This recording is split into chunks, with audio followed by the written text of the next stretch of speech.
Right, good afternoon, Kirby. Now, I'm going to chat to you today about who I think is the GOAT. The GOAT. Now, what do we mean by the GOAT? Anybody any ideas? What does the GOAT stand for? G-O-A-T. What does it stand for? Greatest of all time, that's right. I've got these two fellas here. Anybody recognise that guy on the left? Who's that? Lionel Messi. Who's this fellow on the right? Cristiano Ronaldo. It's a good job I'm a good lip reader, isn't it? Yeah, Cristiano Ronaldo. Now, I'm gonna have a show of hands, or you can cheer. All right, show of hands or cheer. If you think Lionel Messi, with everything he did at Barcelona and what he's doing now at Inter Miami and that pink kit, is the greatest of all time as far as football's concerned, I want you to cheer right now. Okay, that's about 2 on the scale. If you think Cristiano Ronaldo, with all these goals for Real Madrid and Man United and wherever he is now, Al Nassr is it in Saudi Arabia, is the greatest of all time, cheer now. Yeah, well, there we go. It looks like Cristiano Ronaldo wins it. But I'll tell you this now, Cristiano Ronaldo is not the greatest of all time. So let's move on, shall we? Right, I've got these two guys here. Anybody recognise these? Yeah, LeBron James there on the right, on the left, your left. Wearing number 23. Also wearing number 23 is this guy. Who's that guy there? Michael Jordan. Clues in the name. Michael Jordan. Have you seen that film, It's on Amazon Prime at the moment. Very good film. And it talks about how Nike managed to get, Michael Jordan on their team and sign him up. And it revolutionised their basketball merchandise. So, if you think LeBron James is the greatest of all time, I want you to cheer now. One person. Right. Hands up or cheer if you think it's Michael Jordan. Right, Michael Jordan wins that one. But can I tell you, Michael Jordan is not the greatest of all time. So let's move on. Right. We've got these two fellas. Anybody recognise this guy on the left? No? Okay, that is Lewis Hamilton. 7 times world champion at the old Formula 1. See the clues there in his car, his Mercedes down at the bottom. And then we've got this guy here. Anybody recognise him? No, that is Michael Schumacher. He used to drive for Ferrari. Now, he's also got 7 Formula 1 world titles. So it's a bit of a tricky one, this.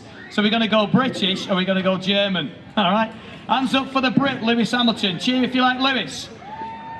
Oh, that's good. That's a good response. Hands up if you prefer the German, Michael Schumacher. one girl. So I think we've concluded there that you prefer Lewis Hamilton. Yeah. But can I tell you that Lewis Hamilton is not the greatest of all time? So let's move on. Right. Here we go. We've got 2 tennis players here.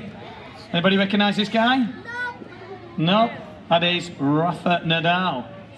And then this guy over here, recognise him? Holding up the Wimbledon Championship trophy. Who's that guy? It's Novak Djokovic, isn't it? Yeah. Right, you think this fella, do you? Well, we'll put it to the vote, shall we? He's got 22 world titles, Grand Slams. This fella's got 23. One short of Margaret Court, who's got 24. Who's a Christian, by the way. But we'll see. What do you reckon? Cheer if you think it's Rafa. 1 or 2. Cheer if you think it's Djokovic. Right, Djokovic wins it. But can I tell you that he's not the greatest of all time? Shall I tell you who it is? It's this fella here. All right, now who's that? It is, it's Jesus. All right, now what's he doing there? He's walking on the water. But can I tell you, it's not because he can walk on the water as to why Jesus is the greatest of all time. Okay, even though none of those guys, Michael Schumacher, Lewis Hamilton, LeBron James, Michael Jordan, Rafa Nadal, Djokovic, Ronaldo, Messi, none of them can walk on water, but it's not that. That's not what makes him the greatest of all time. I've got 5 reasons on here as to why Jesus is the greatest of all time. First thing, they all come from one chapter of the Bible, Colossians chapter 1. First thing is this, it says the Son is the image of the invisible God. Yeah, so Jesus, you want to know what God looks like? Well, you look at Jesus. Jesus is the image of the invisible God. All right? So that's why when Thomas said to Jesus, one of his disciples, show us the Father.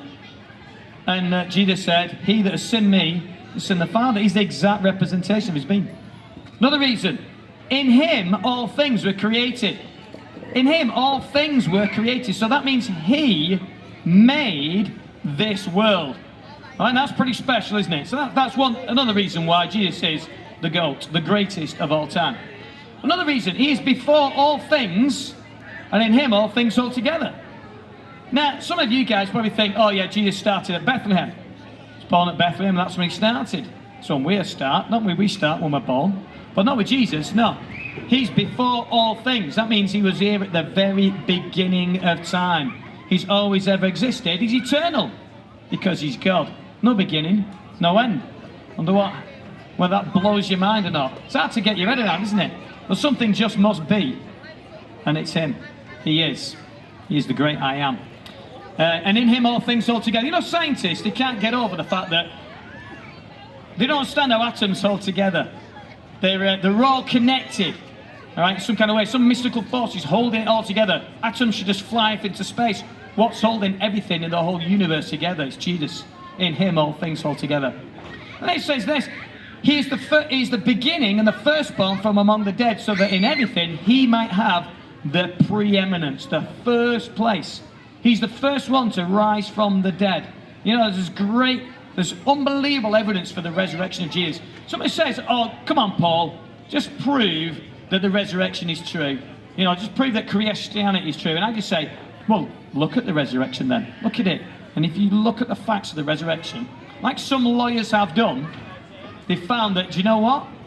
It must be true. I know lawyers who started off trying to disprove Christianity by looking at the resurrection. And at the end of it, they realised that it's all real. And they became Christians. So why don't you look at it too?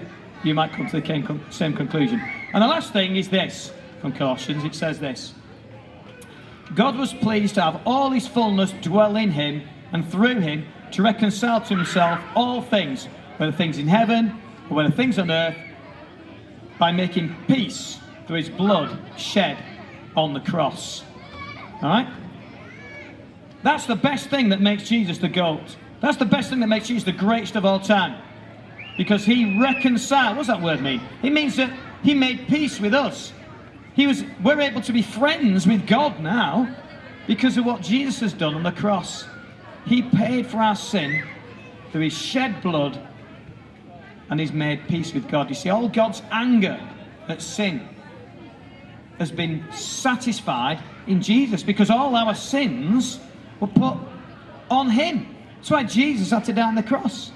That's why there's no other way to heaven but through Jesus. If there was any other way, think about it. If you could get to heaven by just following some religion and by going to church or going to a temple or whatever, or just trying to be good, why did God send his son Jesus to die an agonizing death on the cross? He sent him because he was the only way. He was the only way. He's the only way salvation. But he did that for us. And that's what makes him the greatest of all time. Because he paid for our salvation. We can go to heaven now through what Jesus did on the cross. So who's the greatest?